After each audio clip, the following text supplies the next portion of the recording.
A lot of people say in trading that psychology is one of the hardest parts of trading. And I can agree, psychology is a super hard part of trading.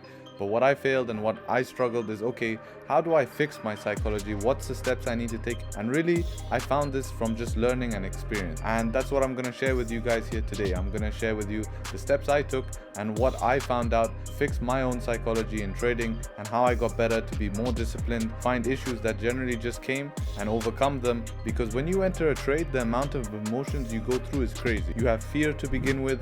That's the first step that comes. Hesitation after, when you're just about to take the trade. After you take the trade, there's doubt when it goes into drawdown. There's euphoria when you go into profits. And there's disbelief when you close a huge trade because you're like, wow, what just happened? Huge sense of euphoria could happen. Uncertainty could happen around break even. And in drawdown could feel terrible. All of these feelings I'm sure you've experienced taking a trade with proper risk. If you haven't felt that yet, when you increase your risk, you are going to feel that. So the reason is when you're in a trade live, you use a part of the brain called the amygdala, which is like your fight or flight. And this is where you make emotional decisions. But when you don't have that pressure, you're going to use your prefrontal cortex, which is not going to make you or force you to take emotional decisions. So in this video, I'm going to basically talk about exactly some of the issues I faced and how I overcame them. So that being said, let's get straight into the video. Alright guys, so before we start, you know the YouTube business, it's the classic YouTube business. Leave a subscribe if you're new and if you enjoy the content, so you probably need to watch the video first. If you're old or you're returning or you're someone who's just watching the video, I really do appreciate the like. It's a free way to give back.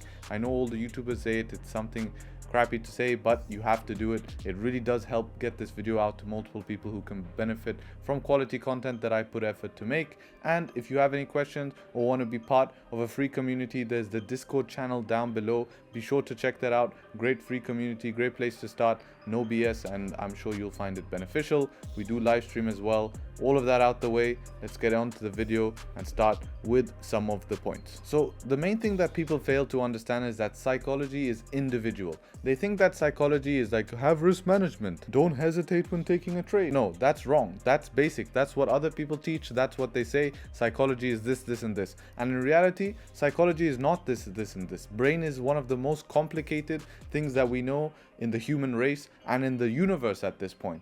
So for us to say that we understand psychology is kind of wrong, but what we can understand is basically that it's individual, right? So whatever aspects you have outside of trading are going to translate into trading. So if you're someone who hesitates outside to make decisions, if you're someone who overthinks, you can expect in your trading journey to find circumstances of overthinking, to find circumstances of hesitation. So the first step you need to take is you need to find out, okay, what do I do outside of trading that may impact my trading? So you have to identify that outside of trading, and then you have to work on that skill outside of trading so that when you come back to the charts, it's a constant working process, right? So that's the key step there, right? In terms of psychology, getting your head right, I could sit here and talk about, don't worry about a losing streak, don't worry about this, but this is all common stuff, right? The point is that you should have a plan that you can trust. And the 90% of your psychology is fixed through a trading plan. I know that sounds crazy, but really, after all that I've been through, what I've realized is that psychology is just fixed from having a plan you trust and to prove to yourself that you can trust that plan. Once you trust that plan, you remove hesitation. You remove the part of being scared to lose a trade because you know it's a game of probability and statistics. You lose the part of worrying about the trade not working or playing out. You condense all of these barriers that may have been hindering your trading because you just follow your plan. So the next step is, okay, make sure you are following your plan. Then you lack discipline, because if you're not following your plan, you lack discipline. So how are we going to build discipline? At some point, you guys are going to be sick of losing money. You're going to be sick of losing money, and you're going to say, every time I don't follow my plan, I'm going to lose money. Every time before you take a trade, is this following my plan? Ask yourself that question. The minute before you press the button, if you say yes, take the trade. If it's no, then don't take the trade. And it's as simple as that. That's going to force yourself to be disciplined. It's super important to fix yourself first like that. And I'm going to add more to this video. I'm going to go into a sheet and just add some key points that I experienced that helped me with basically the financial side of psychology. I'm going to go ahead now and show you guys how I combat this stuff and how I get better with managing your finances. So when it comes to the finances and financial psychology, I'm calling it, the first thing is the starting amount.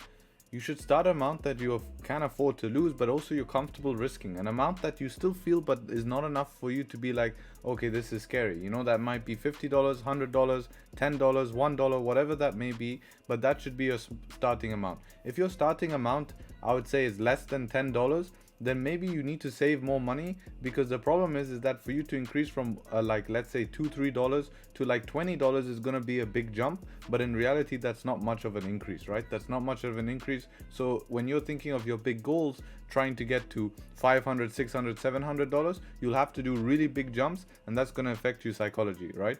And you know, the next step is increasing risk. You increase risk when you're comfortable with this current risk. When you're comfortable and it's super easy to take a trade, you're not really worrying about your trade, that is the time to increase risk. You can do it on a scheduled basis, like a yearly basis, or you can do it on a half-year basis, depending on what you want to do. Personally, the way I like to run it is I just put a figure in my head, so like 4 figures, and then based on the trade I see which trade I'm more comfortable with, I can risk a little bit more or risk a little bit less, and that's a really easy way that I use, right? The next thing was a journey that actually took me a long time to realize, is as I started to increase risk more and more and more, what would happen is that if you take a loss, let's say using $1,500, you're like, damn, that's almost someone's a month's salary, right? Working $1,500, I've just lost that in a day. But you could also make that in a day, so then you can say that for the opposite side. But the problem is that you're relating it to real life. You can't relate the amount that you trade with to real life. It's not like people who run businesses said like, oh, I just had to pay $50,000 in salaries, what a big loss. No, you have to treat it the same. Losses are business expenses. Don't worry about it. Focus on taking the next trade. Whenever you have a loss, focus on taking a next trade, right? Whenever you are seeing some inconsistency in your trading, focus, right? Don't take more than, if you take 3 losses in a row, there's something going wrong. Take a step back, reanalyze, see what's going on, and then come back to the markets. It's always okay to take a break, but don't relate it to real life value, because that's going to totally throw you off and make it more stressful. And to wrap this video off, it's a constant journey. You're always going to have different emotions. You're always going to feel hesitant to increase risk. You're always going to feel like you want more, but then at the same time it's scary, and then you get less return.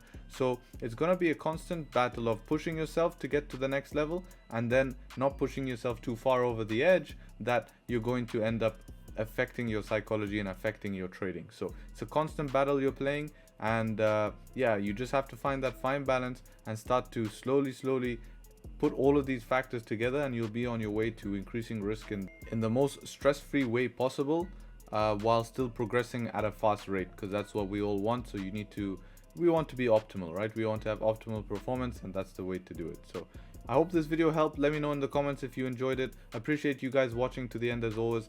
Much love. With that being said, take care, trade sharp, and until next time, peace.